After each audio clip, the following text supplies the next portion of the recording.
vamos a utilizar las dos vías. Es posible hacerlo con resultados equivalentes, ¿ya? Aunque hay algunas ventajas de uno sobre el otro, ¿no?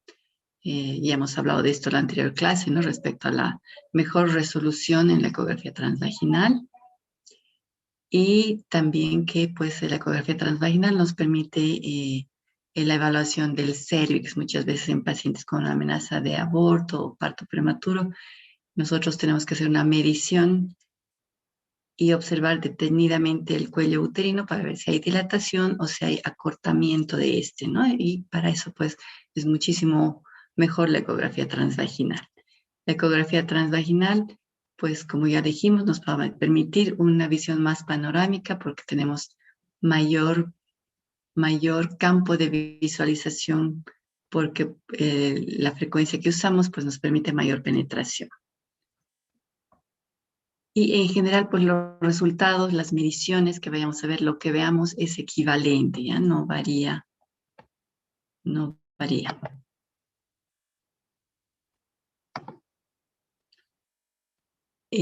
¿Cuáles son los objetivos? En el primer trimestre vamos a hacer varias ecografías a lo largo de un embarazo normal que se deben realizar y tienen cierta utilidad, ¿ya? Vamos a hacer una ecografía en el primer trimestre, otra en la etapa de las 11 a 14 semanas, otra la hacemos en el segundo o tercer trimestre y finalmente una al final del embarazo para verificar ciertas características del embarazo que es importante que nosotros las conozcamos y es precisamente ese el aporte de la ecografía. Antes de la ecografía, pues muchas de estas cosas no las sabíamos, ni siquiera el sexo del feto, ¿no es cierto? Era todo una sorpresa, era solamente el examen físico de la pancita de la mamá, escuchar con el pinar, el latido cardíaco, y no teníamos nosotros conocimiento de todo un montón de procesos fisiológicos normales o bien inicio de procesos patológicos que sí podemos detectar con la ecografía y eso es lo que vamos a revisar, ¿ya? En el primer trimestre, ¿qué es lo que podemos averiguar y para qué nos sirve hacer una ecografía? ¿Qué información nos va a aportar? En primer lugar, vamos a verificar la localización o la posición correcta intrauterina en la cavidad endometrial del saco gestacional o, en su defecto, encontrar o diagnosticar un embarazo ectópico, ¿no es cierto? También nos aporta información respecto a la vitalidad del embrión, la presencia o no de un embrión en el embarazo. Esto es, ya son estas dos últimas cosas, son pues ya embarazos patológicos, detección temprana de un embarazo patológico, ¿verdad? También nos aporta en valorar el número de embriones que hay y la corionicidad y amnionicidad de estos, ¿ya? Eso también es muy importante de detectarlo, de diagnosticarlo, ya que el embarazo múltiple, pues, conlleva ya un aumento en sí, por mucho que no haya complicaciones, ya conlleva un mayor riesgo de no terminar con éxito, ya el riesgo se incrementa en un 50%, ¿ya? Y una de las cosas más importantes, pues, la determinación de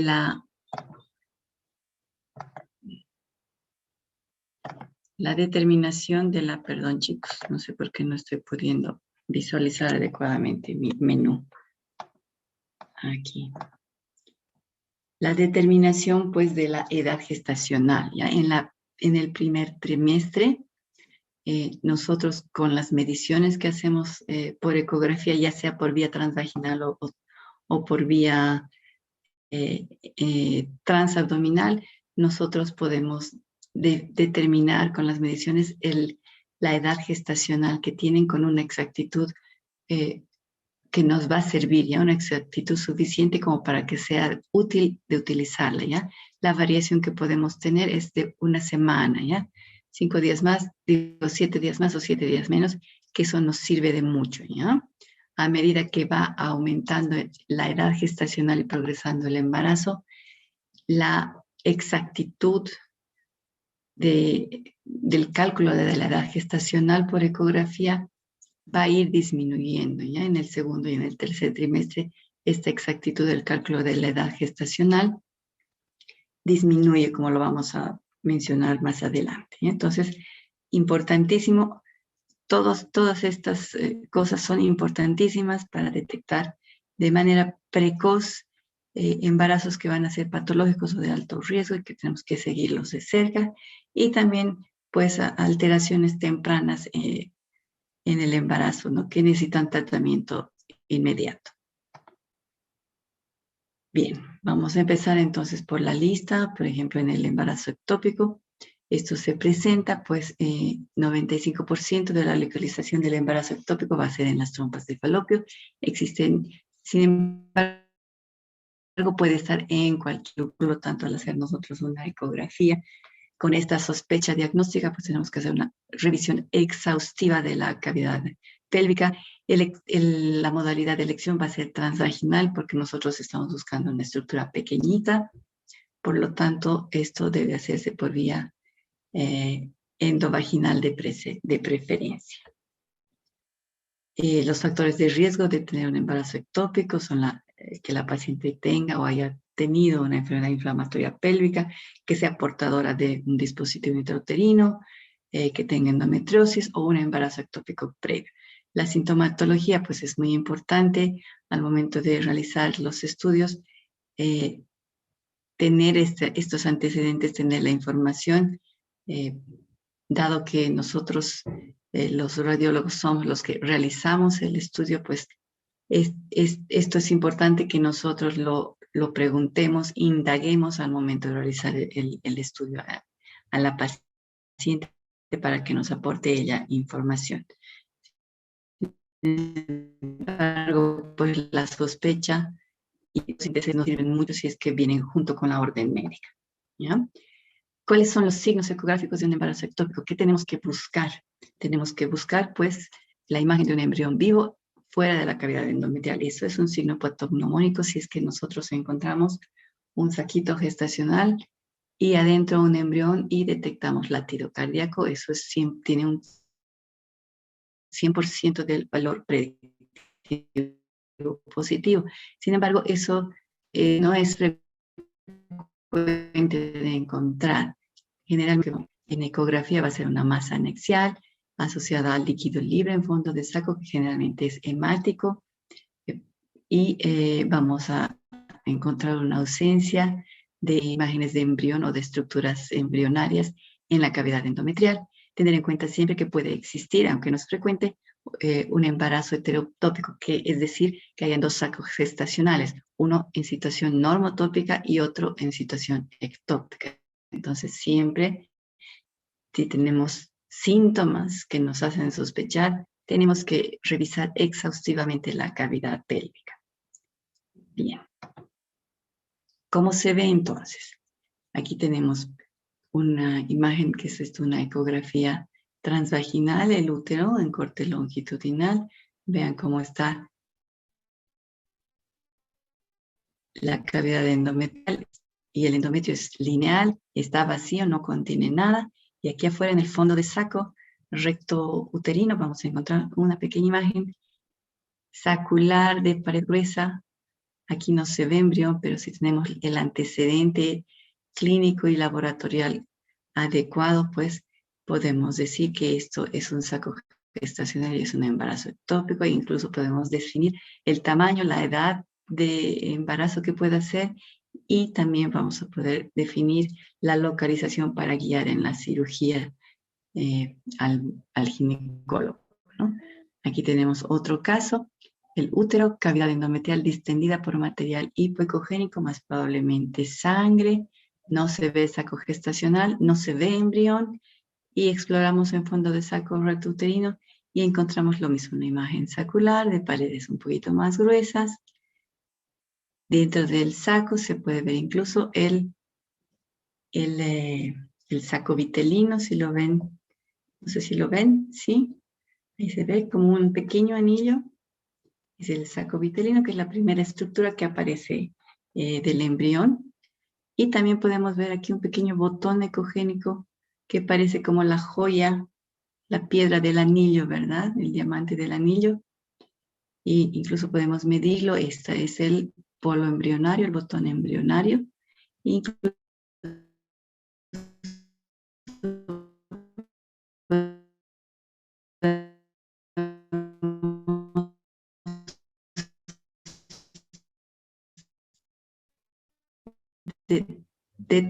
y también otro signo, tenemos aquí el signo de que hay líquido, esta imagen anecogénica con algunos ecos intermedios en su interior, nos está hablando de que hay líquido en la cavidad peritoneal, cerca siempre del área donde vamos a localizar el embarazo ectópico. Puede ser escaso, puede ser mucho, ¿no es cierto?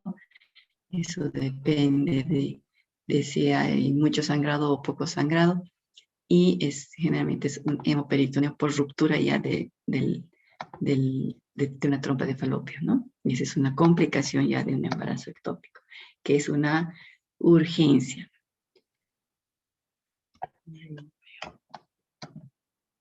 Bien, chicos. Entonces, otro dato importante que tenemos que recabar es calcular la edad embrionaria. Y con esto vamos a poder calcular adecuadamente una fecha probable de parto, que esto es muy importante. Tanto en los embarazos normales como en los embarazos patológicos, pues necesitamos definir la fecha probable de parto de una manera bastante exacta para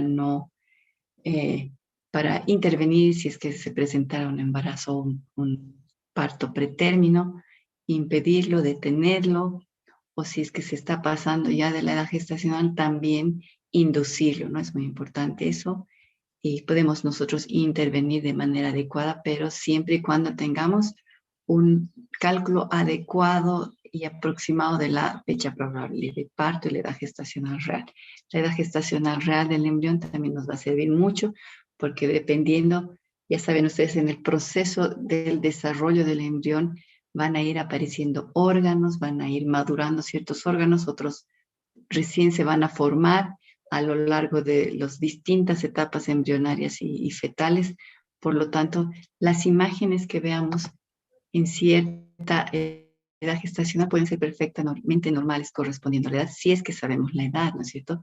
Y otras imágenes que son perfectamente normales a cierta edad gestacional no lo son en otras edades gestacionales. Por lo tanto, también nosotros vamos a poder detectar el adecuado crecimiento y desarrollo fetal, ¿cierto? ¿Cómo hacemos el cálculo entonces de la edad embrionaria, de la edad gestacional? Pues vamos a, si todavía no logramos ver, es un embarazo muy precoz y todavía no logramos ver el embrión, vamos a medir el diámetro del saco gestacional. Y si ya logramos ver la estructura embrionaria, vamos a medir la longitud cráneo-nalga. Entonces, en ecografía nosotros logramos ver el saco gestacional como estructura por el método ecográfico a partir de las 5 semanas de embarazo, calculando esto por fecha última regla. Muchas veces nos vienen solicitudes de estudios y nos dicen embarazo ectópico, por ejemplo, ¿no? Sangrado transvaginal en estudio, y nosotros preguntamos cuándo fue la última regla y todavía no ha habido una falla menstrual, todavía no se ha trazado la regla. Por lo tanto, por mucho que haya un proceso patológico en relación a una gestación muy temprana, nosotros no vamos a poder verla, ¿ya? A partir recién de las 5 semanas de embarazo, cuando uno calcula por fecha última regla, recién vamos a poder ver signos positivos de embarazo y evaluarlos por ecografía, ¿ya? Recordarles que en la edad gestacional temprana, en el primer trimestre, especialmente en las primeras semanas, el saco gestacional va a tener una velocidad de crecimiento de 1.3 milímetros por día. ¿En qué nos sirve? ¿En qué nos sirve este dato? Pues si hacemos nosotros una ecografía en una etapa muy temprana y no logramos ver el saco gestacional, no se descarta el embarazo, pero sí vamos a poder hacer un control con el conocimiento de que de esta velocidad de crecimiento, nosotros le vamos a decir, venga en 10 días, y en 10 días sí o sí una estructura de un centímetro, pues sí la vamos a poder ver perfectamente con el método ecográfico, ¿ya? Entonces es importante esto. Y también tener en cuenta que el saco vitelino, que es la primera estructura embrionaria que aparece dentro del saco gestacional, vamos a poder verla cuando el saco gestacional mida 20 milímetros si utilizamos la vía transabdominal, o cuando el saco gestacional tenga un diámetro de 8 milímetros si utilizamos la vía transvaginal. ¿Qué quiere decir? Si el saco vitelino, nosotros vamos a lograr ver las estructuras embrionarias un poco más temprano si utilizamos la vía transvaginal. Sin embargo, el cálculo de la edad gestacional con las mediciones y la biometría no varía, ya sea utilicemos el método transabdominal o la ecografía transvaginal, ¿ya? El botón embrionario o el polo fetal, la estructura embrionaria, vamos a poderla apreciar a partir de que el saco gestacional mide 16 milímetros, un poco antes de lo que se puede observar por vía transabdominal. Bien. Otro dato más en el primer trimestre, importantísimo, verificar y confirmar la vitalidad del embrión. ¿Cómo lo confirmamos? Verificando la existencia del latido cardíaco fetal, ¿ya? Eso lo podemos detectar por vía transabdominal a partir de que la longitud cráneo-nalga del embrión tenga 9 milímetros. Incluso a veces, si tenemos suerte y depende de la constitución física del paciente, si es delgadita, etcétera, logramos verlo antes, ¿ya? Pero esto es por norma en un embarazo que nosotros calculamos que ya tiene 7 semanas, ya deberíamos sí o sí poder ver la estructura embrionaria dentro del saco gestacional, ¿ya? Nosotros hacemos una medición del saco, calculamos también por fecha última regla, y si el embarazo tiene 7 semanas, ya si no vemos nosotros embrión, si no vemos el latido cardíaco, tenemos que empezar a preocuparnos de que puede ser un embarazo patológico, algo está pasando, no está siguiendo la cronología correcta, ¿no? Y podemos detectar el latido cardíaco por vía transvaginal a partir de que el embrión tiene una longitud cráneo-nalga de 5 milímetros, un poquito más temprano también, ¿no? Un poquito más temprano en la edad gestacional. Bien. El embarazo gemelar es algo que tenemos que determinar porque tenemos variaciones pues en las complicaciones, en la mortalidad, ¿no es cierto? Y es muy importante este pronóstico porque los embarazos que son bicoriales y biamnióticos van a tener un porcentaje de complicaciones o de mortalidad van a cursar sin complicaciones en un 80%, por lo tanto, el seguimiento que tenemos que hacer es diferente que si diagnosticamos un embarazo en el cual va a haber un solo saco y una sola placenta, ¿ya? La frecuencia de que existe este tipo de embarazo es solamente del 2 a 3%, pero la mortalidad fetal se va a incrementar en un 50%. Por lo tanto, es importantísimo para detectar estas características en el embarazo gemelar, porque el seguimiento que vamos a dar a la paciente va a ser diferente y la vamos a clasificar como un embarazo de alto riesgo. De hecho, ya si es si es gemelar, pero con mucho mayor riesgo y con mucha mayor importancia de hacer un seguimiento cercano si fuera monocorial y monoamniótico, ¿ya? ¿Cómo vamos a diagnosticar por ecografía esto? Pues lo vamos a diagnosticar identificando el signo del delta, ¿ya? En un embarazo en el cual tenemos las estructuras ovulares independientes que se han generado de óvulos diferentes, ¿no es cierto? Vamos a ver que el tabique que separa los dos sacos gestacionales es más grueso, porque aquí tenemos dos capas, una Una es aquí tenemos 4 capas adyacentes la una a otra, ¿no es cierto? La capa del saco amniótico, del saco, de uno de los sacos, luego viene la capa del corion y luego viene la capa del corion del otro saco y la capa amniótica del otro embrión. Por lo tanto, vamos a tener 4 capas adosadas y va a ser un tabique que lo encontramos grueso. Vamos a ver 2 sacos gestacionales separados por un tabique bastante grueso, a diferencia de cuando es monoamniótico, que van a compartir el mismo amnios, pero no van a compartir la misma placenta. El tabique que divide los 2 sacos gestacionales va a ser más delgado, porque aquí solo hay 2 capas, siendo el amnios del embrión o feto 1 y el amnios del embrión del feto 2. Solamente van a haber 2 capas que son de amnios, ¿no? Y tenemos aquí la imagen más ecogénica de la placenta, ¿no es cierto? Insinuándose en el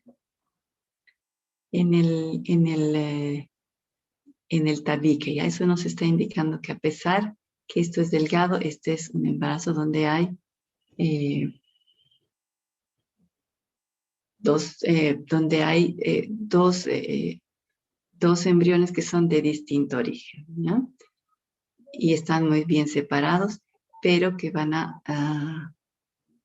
no van a compartir ninguna de las estructuras ovulares. Este es el signo del delta en positivo, ¿ya?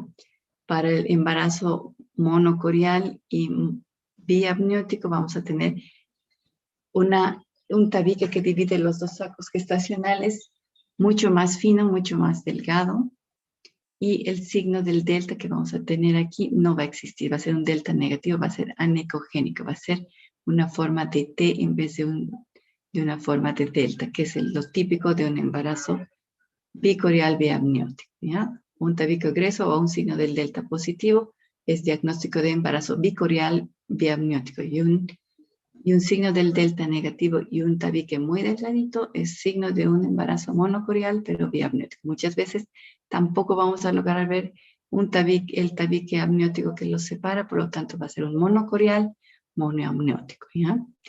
Y que es ese, pues, el que tiene alto riesgo de complicaciones, el de mayor riesgo todavía, ¿no?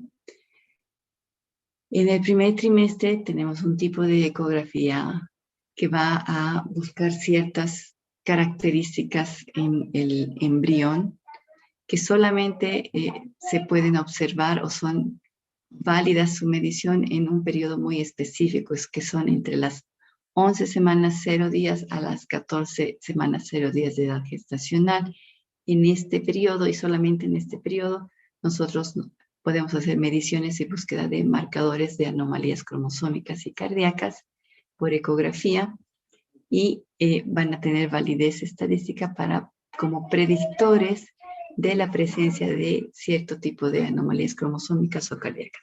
Si hacemos las mediciones de las estructuras embrionarias antes de esta edad o posterior a esta edad gestacional, ya no tienen validez para ser predictores o marcadores de anomalías, ¿no? Por lo tanto, tenemos que hacerlo en este periodo que estoy mencionando, y para eso pues tenemos que hacer una ecografía y saber bien la edad gestacional, calcular primero la edad gestacional y después proceder a la búsqueda y medición de estos marcadores, ¿ya? Uno de los marcadores importantes es la translucencia nucal. Aquí vemos un corte sagital de un embrión, de un feto ya en realidad, porque ya va a tener 11 a 14 semanas.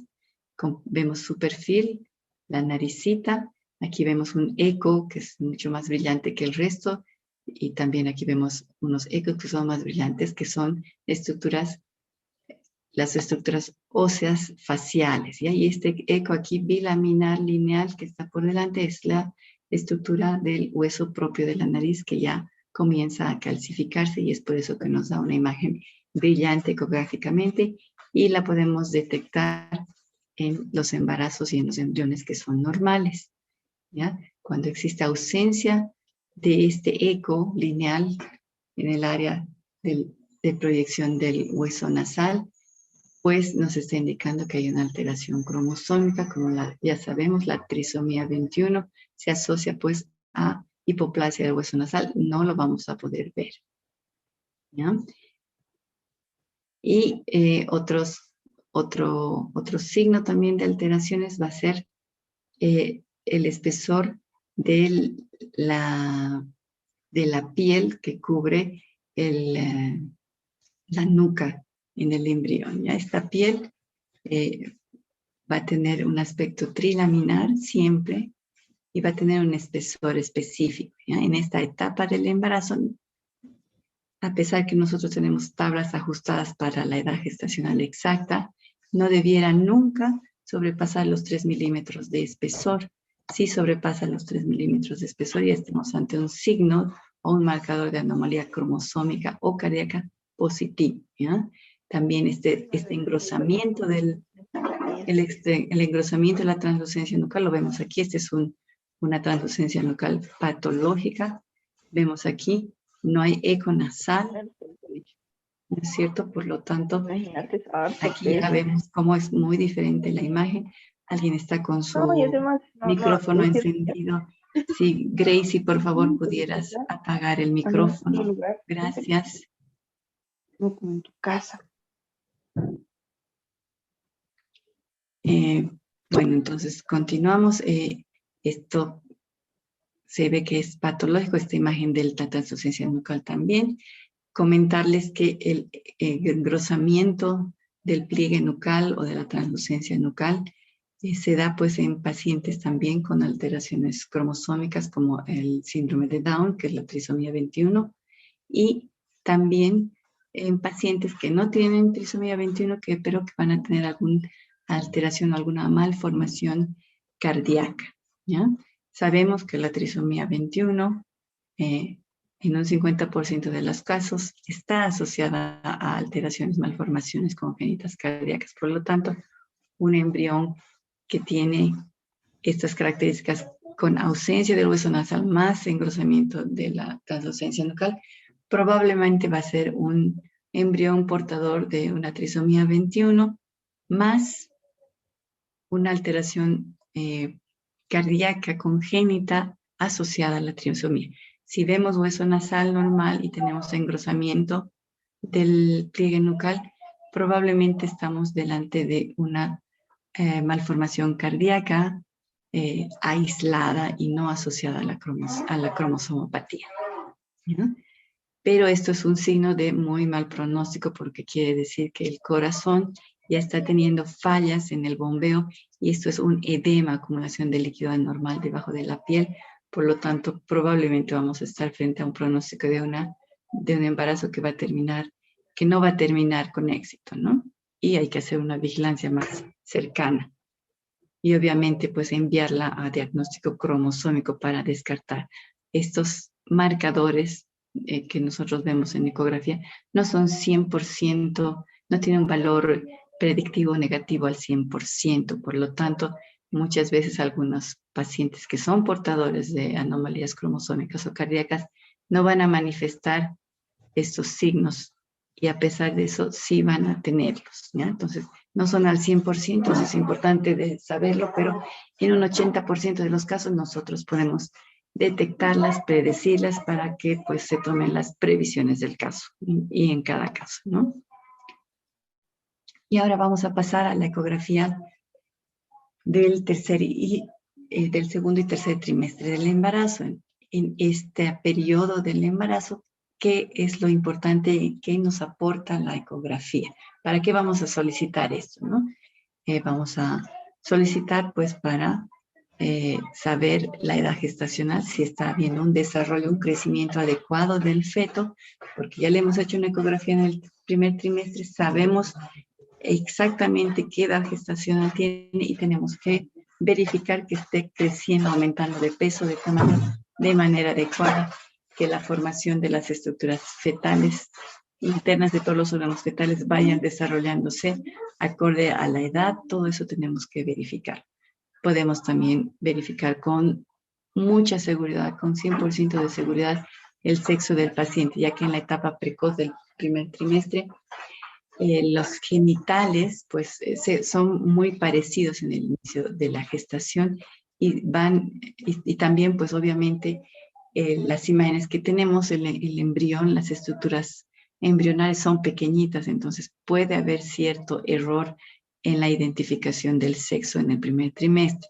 Sin embargo, en el tercer y segundo trimestre ya, por el aumento de tamaño y la mayor diferenciación que ya tiene los genitales, pues nosotros podemos predecir o diagnosticar el sexo con 100% de certeza, ¿no?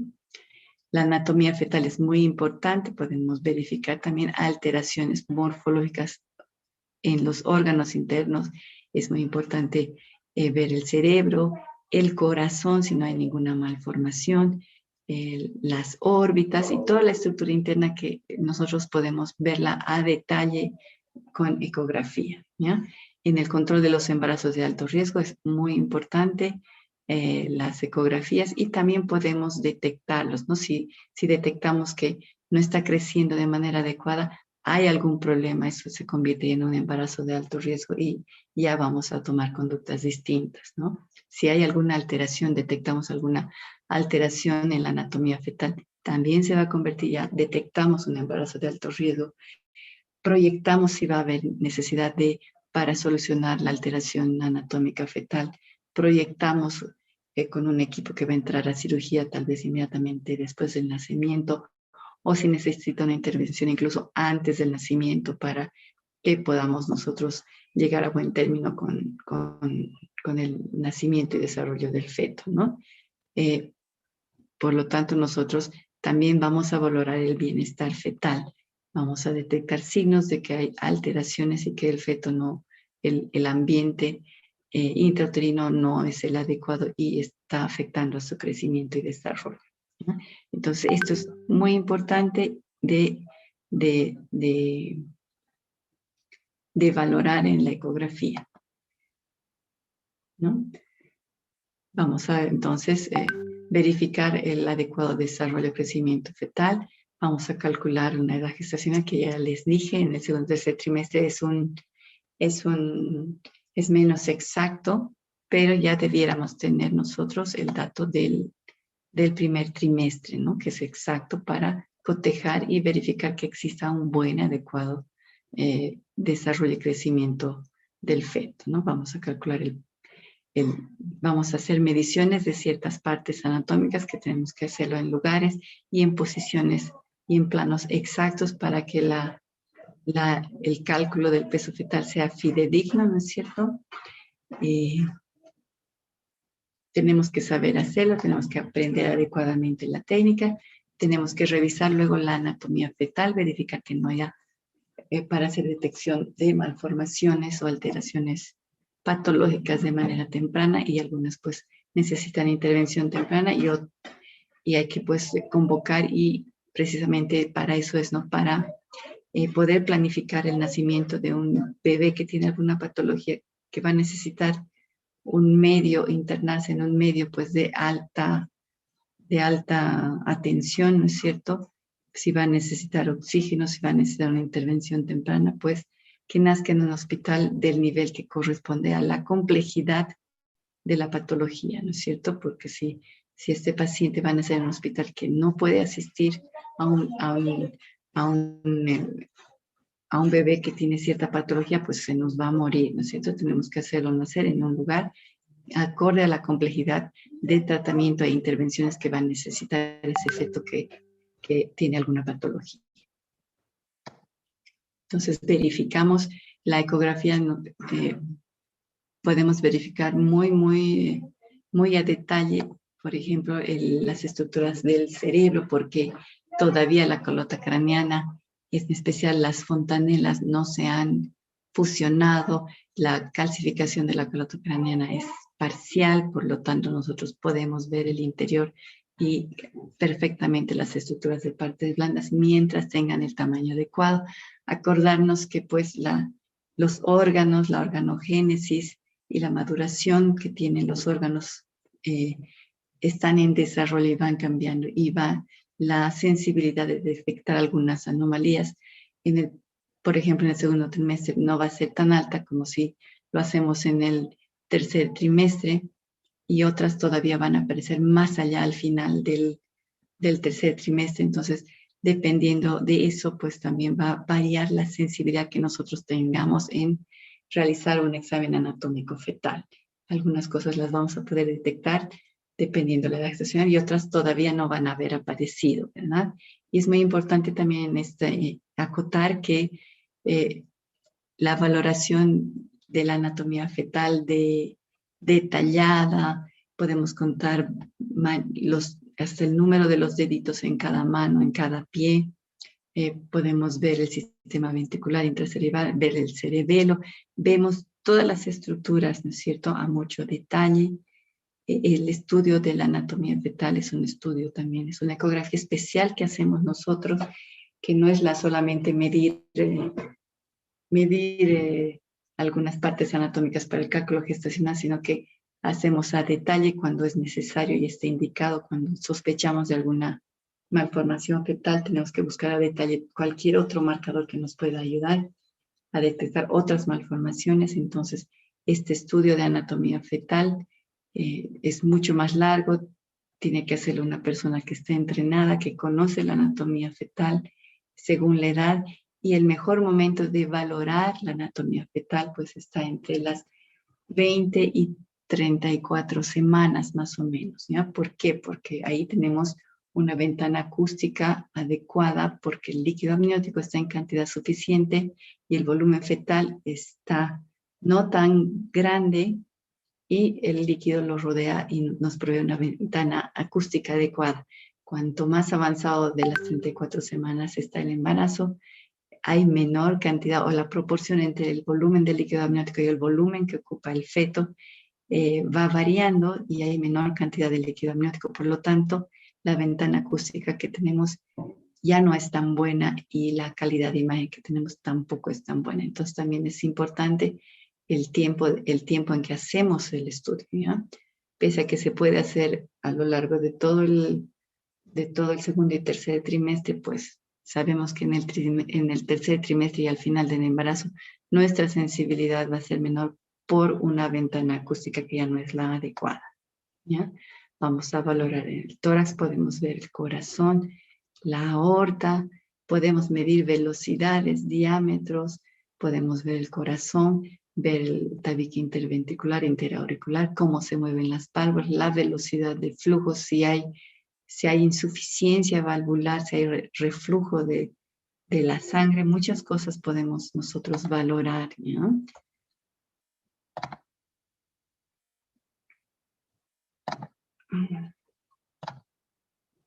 En el abdomen también tenemos que, en el examen anatómico fetal, tenemos que verificar la existencia de ciertas estructuras que pues la ausencia de ellas pues nos va a llevar a una incompatibilidad con la vida, ¿no es cierto? Tenemos que detectar todo esto en los exámenes de rutina.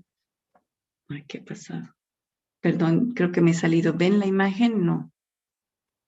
¿Están pudiendo ver, No, chicos, la imagen de las no. diapositivas? No. Voy a volver a compartir. Voy a volver a compartir. Aquí está. Bien, ¿ahora sí la ven? Sí, ¿Ven la doctora. diapositiva, chicos? Perfecto.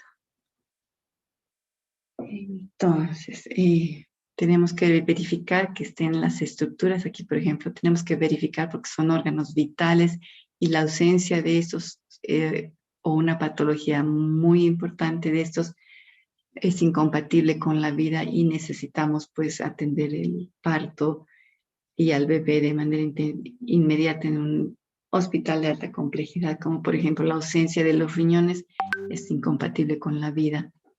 Un signo, esta es la vejiga distendida por orina. Si nosotros no logramos encontrar la vejiga, quiere decir pues que los riñones no están produciendo orina, y eso también es incompatible con la vida. Nos habla de alguna malformación grave fetal. La ausencia de la cámara gástrica, la burbuja gástrica, también nos habla de que no está pasando la saliva que deglute el líquido amniótico, que ya deglute el feto desde edades tempranas. y está habiendo en algún nivel alguna obstrucción o una agenesia o una estenosis esofágica, ¿no? Entonces, muchas de estas cosas, de esas estructuras, en el examen rutinario de control del embarazo, tenemos que sí o sí hacerlas, ¿no? Algunas cosas a detalles no, porque el estudio anatómico fetal pues conlleva más de 45 minutos muchas veces y a veces más de una sesión. Sin embargo, las estructuras básicas que pues van a estar en relación con la vida del feto, sí, de rutina tenemos la obligación de verificar que estén normales, ¿no? Tenemos aquí, por ejemplo, tenemos que ver si no hay, esta es la columna vertebral, tenemos que ver la continuidad de las estructuras óseas que se ven muy brillantes aquí, blancas, y también la continuidad de los planos que cubren la columna para detectar meningoceles o cualquier tipo de alteración en el cierre del tubo neural, ¿no es cierto? Entonces, esto también se hace de rutina. Contar los deditos y el número de falanges en cada dedito, eso no lo hacemos en una ecografía de rutina, eso es un examen anatómico fetal especial, una ecografía especial. Sin embargo, sí tenemos que verificar que el feto tenga dos manitos, tenga dos piecitos, dos piernitas, ¿no es cierto? Eso sí, tenemos que verificar también que tenga vejiga. Podemos ver el sexo del fetal. Aquí vemos cómo se logra ver en esta proyección axial el pene, y en la niña pues vemos los labios mayores perfectamente diferenciados y con el 100% de sensibilidad en el diagnóstico del sexo, ¿no?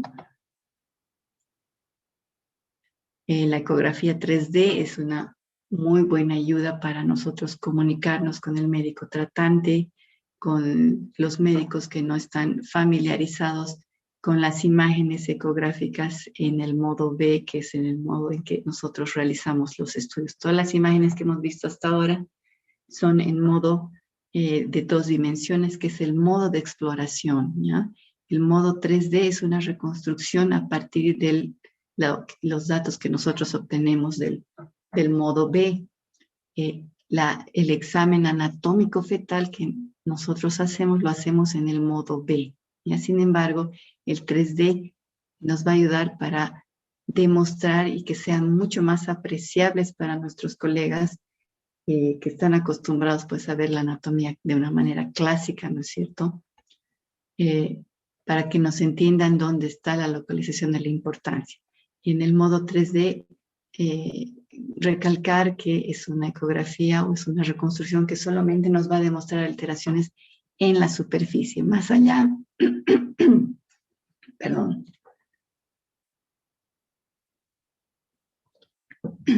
más allá de la piel o por debajo de la piel, no podemos ver absolutamente nada. Cualquier alteración anatómica, que la mayoría son de los órganos internos, no se demuestran en 3D. Por lo tanto, esto es más que todo para mejorar la comunicación con la mamá, con el papá, para producir un acercamiento psicológico, digamos, ¿no?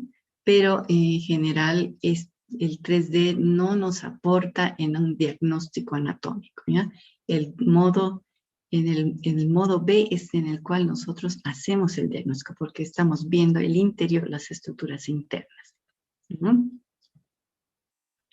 Aquí estamos viendo, por ejemplo, la naricita, si no hay labio leporino, vemos los labios, ¿no es cierto? Vemos la característica de la facies, ¿no es cierto?, que nos puede ayudar. Una facies de síndrome de Down tiene ciertas características morfológicas que son mucho más fáciles de entender, de comprender en un 3D. Pero, sin embargo, el diagnóstico se lo hace en el modo B. Si les mostré, quiero mostrarles aquí la carita.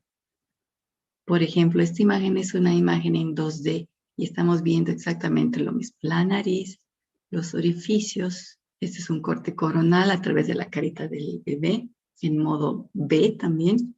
Y vamos a ver perfectamente las estructuras, ¿no es cierto? La punta de la nariz, los dos orificios nasales, el labio superior y el labio inferior. Diagnóstico de certeza de que aquí no hay un labio leporino. en ecografía, esto es parte del examen anatómico fetal de rutina, ¿ya? Y se puede ver y no hay necesidad de un 3D. Entonces, todo el diagnóstico de anatomía fetal se hace en modo B. ¿Qué patologías podemos encontrar con ecografía y diagnosticarlas? Una de ellas, vamos a empezar desde la cabeza hacia los pies, la anencefalia, eso lo podemos detectar en el primer trimestre. Vemos aquí ausencia de la calota craneana, que eso nos lleva a una alteración en el desarrollo del cerebro. Esto es una anencefalia. Noten cómo aquí falta el volumen en la cabecita. Esto es un embrión visto o un feto visto de perfil en un corte sagital. Tenemos también otras alteraciones en el desarrollo del cerebro, como el síndrome de Dandy-Walker, que es la agenesia parcial o completa del vérmix. Esta es una foto de resonancia. Esta es la imagen en plano axial, esta vez este es sagital. Y aquí al lado la imagen ecográfica en plano axial, donde vemos el cerebelo con los 2 hemisferios cerebelosos y la ausencia del vérmis. Y tenemos una imagen quística de una megacisterna. Y tenemos una imagen quística que está sustituyendo el vérmix y tenemos que diferenciarlo de la megacisterna magna, que es una variante anatómica normal, y del quiste aracnoidal, que no tiene nada que ver con la ausencia del vérmix y que pues puede ser perfectamente una estructura que no va a aportar ninguna alteración en el desarrollo de los elementos del cerebro y no existe ninguna alteración patológica, digamos, en el desarrollo neural. Es algo benigno.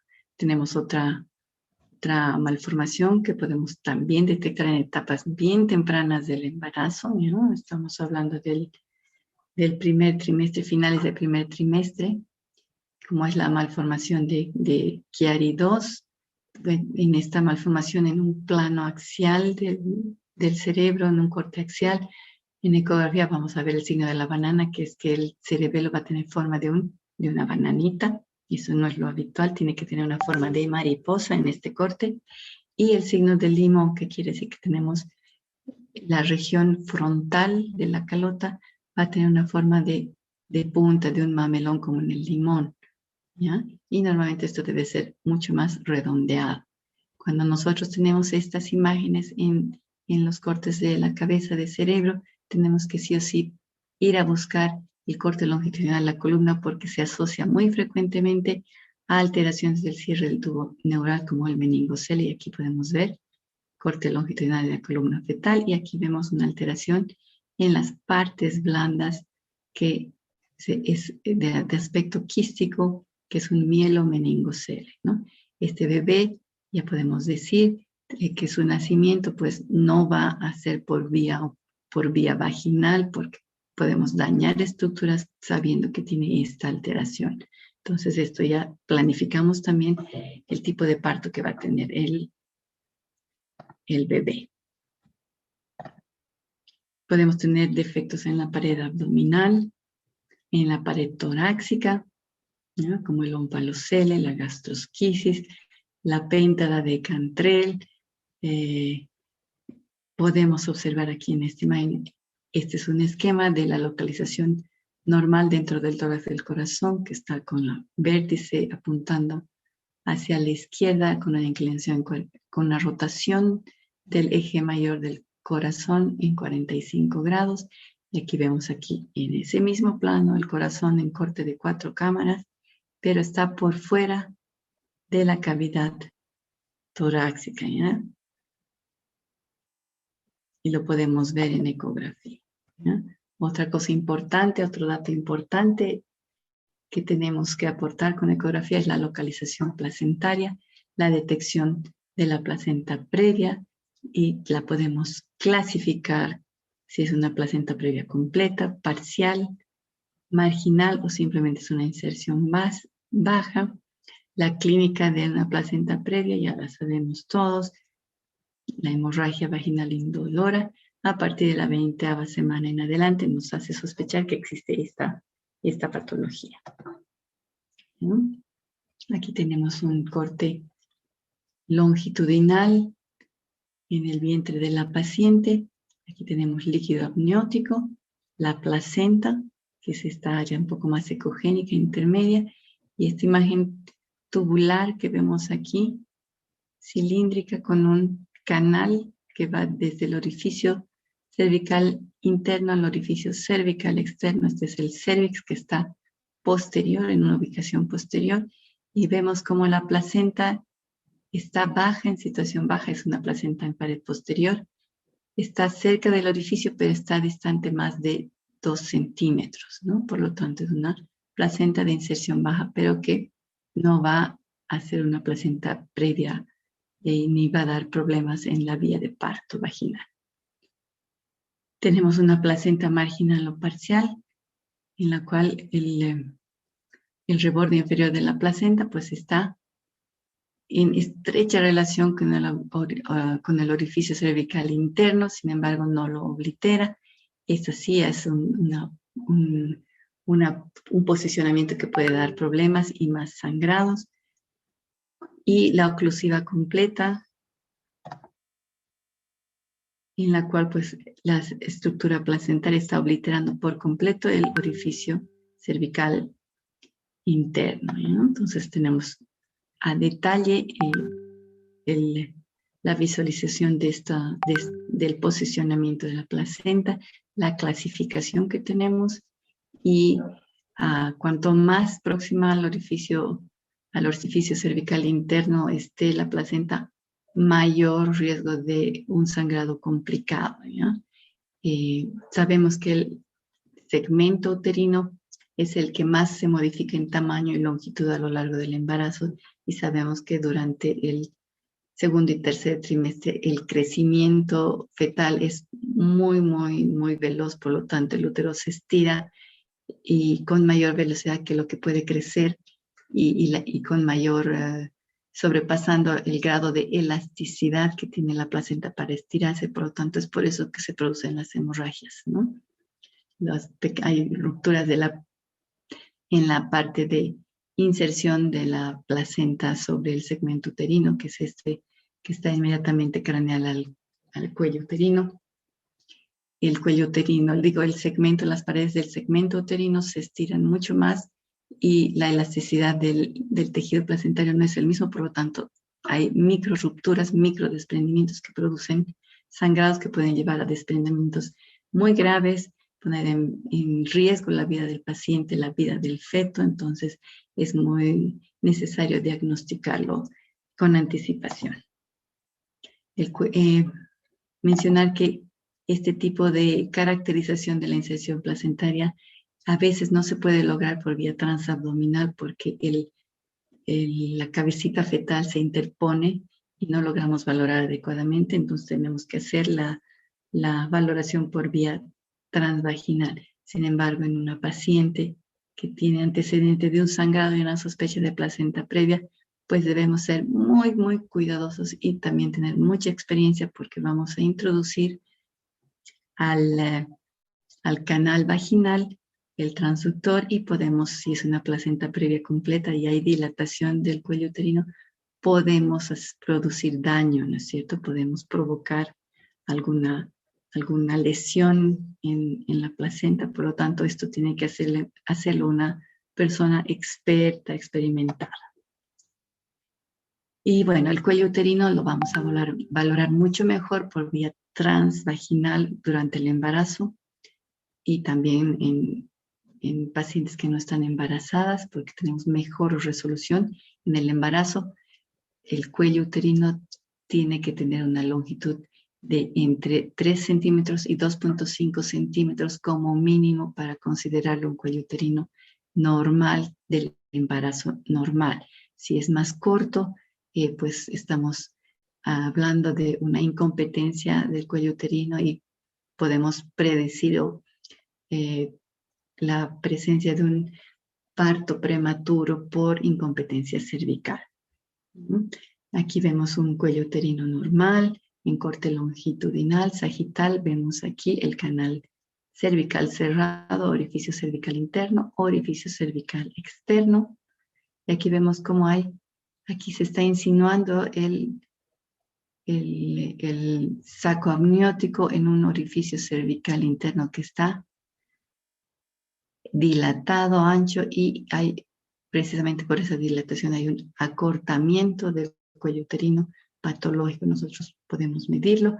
Aquí vemos mucho mayor acortamiento del cuello uterino, como se puede ver aquí, y estos pacientes pues terminan en que es un signo de incompetencia cervical y altísimo riesgo de parto pretérmino.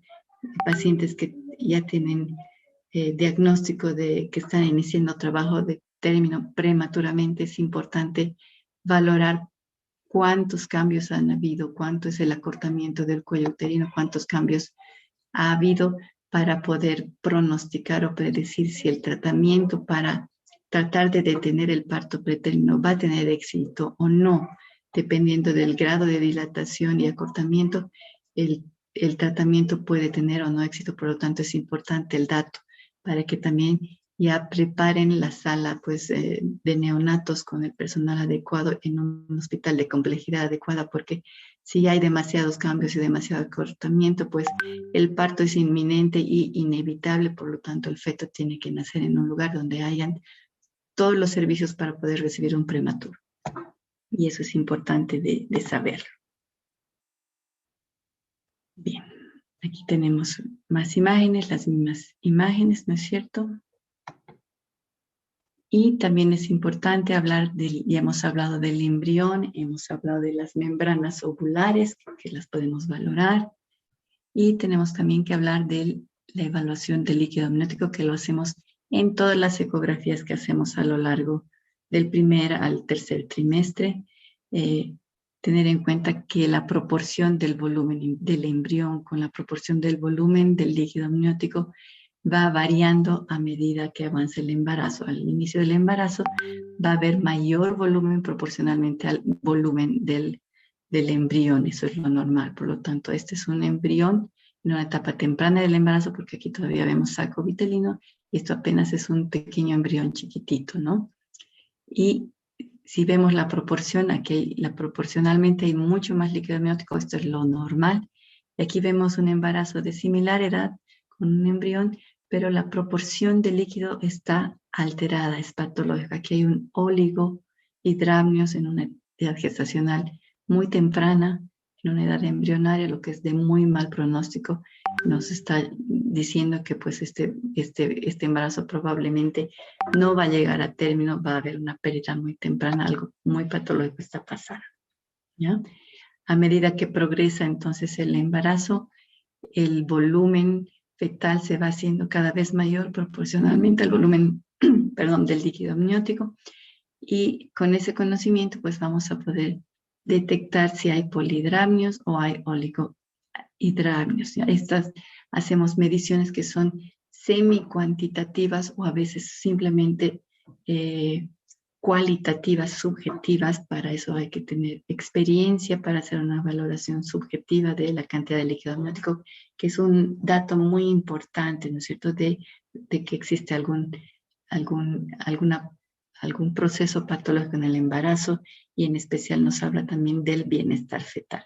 Un oligohidramnios nos está hablando de sufrimiento fetal, un polihidramnios nos está hablando de alguna alteración fisiológica o también anatómica en el feto, que algo está fallando, ¿ya?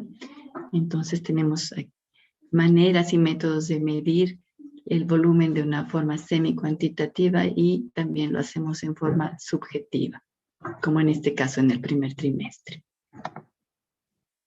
Tenemos también que valorar en las ecografías el cordón umbilical, su estructura normal, que tenga 3 vasos, 2 arterias, una vena, eso es lo normal.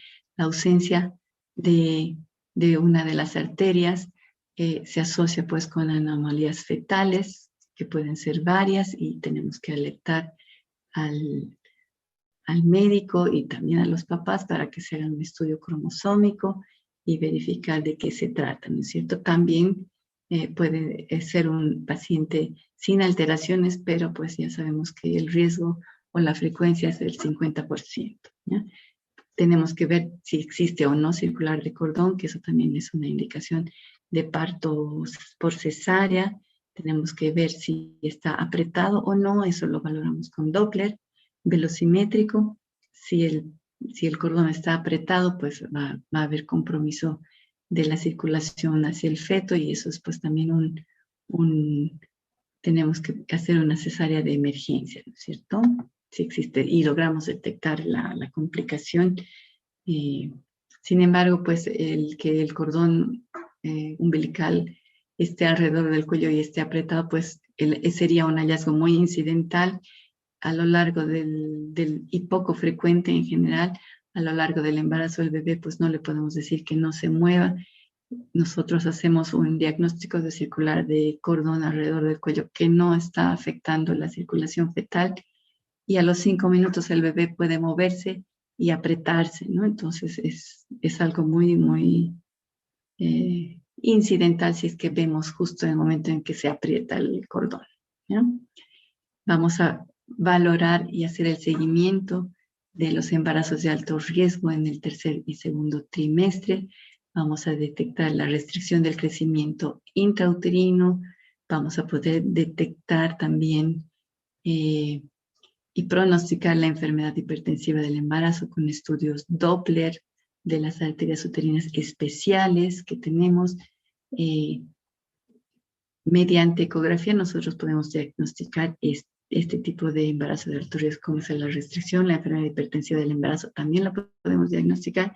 El embarazo general también la diagnosticamos con ecografía. La diabetes gestacional no se diagnostica con ecografía, pero cuando nosotros tenemos estas 4 entidades, principalmente hay algunas otras más que no son tan frecuentes, nosotros estamos delante de un embarazo de alto riesgo que va a necesitar mayor frecuencia de controles ecográficos, seguimiento más cercano de su desarrollo, seguimiento muy cercano de verificar el bienestar fetal intrauterino.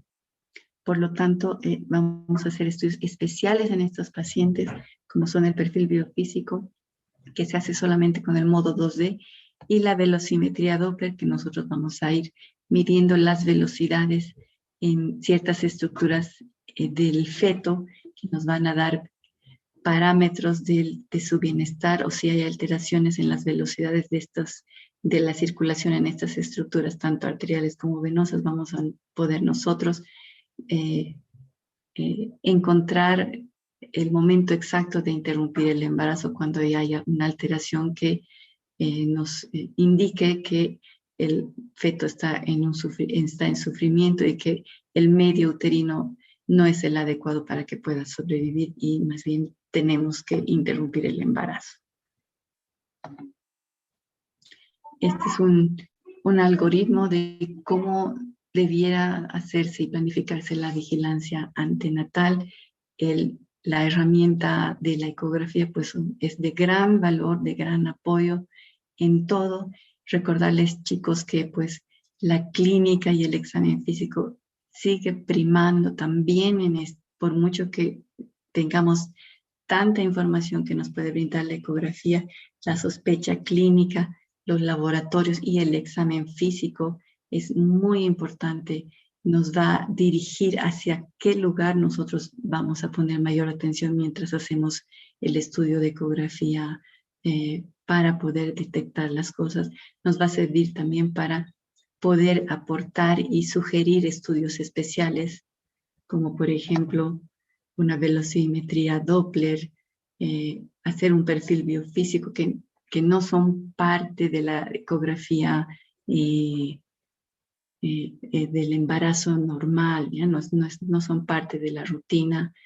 Pacientes que nos vienen con el antecedente de diabetes o de alguna enfermedad crónica, también tenemos que saberlo. Es importante la información porque hay ciertas alteraciones fetales que se asocian a distintas enfermedades. El alcoholismo, por ejemplo, en una paciente, el antecedente de una toxoplasmosis, de una infección por citomegalovirus, todas esas cosas pues nos van a hacer sugerir estudios que van a hacer énfasis en alguna cosa o algún estudio especial adicional que necesitemos. Por lo tanto, saber ustedes la clínica, saber a qué edad del embarazo se presentan ciertas clínicas, tener la sospecha de qué es lo que está pasando y tener la certeza de que vamos a responder a su pregunta con ecografía y que es útil la ecografía, pues es importante, ¿no es cierto?, que ustedes conozcan cómo clínicamente definir la posición fetal, ¿no es cierto?, dónde está la cabeza, dónde está la nalguita, dónde está la espalda. Saber que el sangrado del primer trimestre es una amenaza de aborto, mientras que en el segundo o tercer trimestre puede ser una placenta previa, para poder dirigir y pedir mejor los estudios que corresponden a la paciente. ¿Ya? Bien, si hay alguna pregunta, con eso hemos terminado el tema, chicos. Y bueno, tenemos 5 minutos para preguntas. ¿No hay Doctora, preguntas? buenos días. Sí, buen ¿Habría día. alguna contraindicación en la ecografía transvaginal en el embarazo? Como te digo, todo eso se tiene que conversar, ¿no? La placenta previa con dilatación puede ser un riesgo, ¿no? Pero generalmente cuando no se obtienen imágenes adecuadas por vía transabdominal, sí lo hacemos y no está completamente contraindicado. Muchas gracias, doctora. La única contraindicación para hacer en el ecografía transvaginal es que haya habido algún procedimiento, digamos, ¿ya? Alguna intervención, y que nosotros podamos por vía transvaginal llevar una infección ascendente, ¿ya? En ciertos casos no lo hacemos, ¿no? Pero para el diagnóstico de la placenta previa y localización adecuada sí lo hacemos. Muchas gracias, doctora. Por nada. Doctora, una pregunta, buenos días. Buenos días. ¿Cuántas ecografías como mínimo se debería pedir en un embarazo? En un embarazo normal,